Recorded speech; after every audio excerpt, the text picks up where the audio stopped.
quilts tell 3,000 personal stories.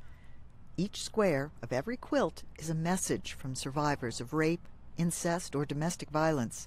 They are women, men, and children from across the United States and Mexico.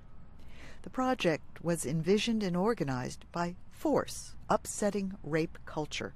The Baltimore-based activist collaboration produces large-scale public art projects to generate media attention and get millions of people talking. We're a survivor-led organization, and we are putting the needs of survivors first in creating a public platform for our healing. Laid out on the National Mall this month, the quilt squares spelled out, "You are not alone," in English and Spanish. This display is the final 50th display that we've done around the country in the U.S. and in Mexico in 33 different cities over the past 6 years of organizing.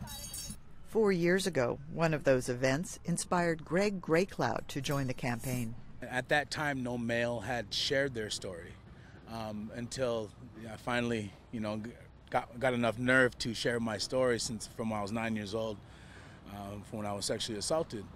But these women here at the Monument Quilt and Forest, they created such a safe space for me to share my story that I don't have to feel ashamed for what I went through.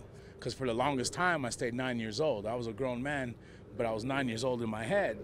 But they shared a space for me where I can be a grown man and continue to share what happened to me when I was a child. Trauma, especially gender-based violence and sexual trauma, lives sort of in the soil, it lives in the body. And when you put the quilt out and it's on display, it often acts like an acupuncture needle and it opens up those spaces of trauma.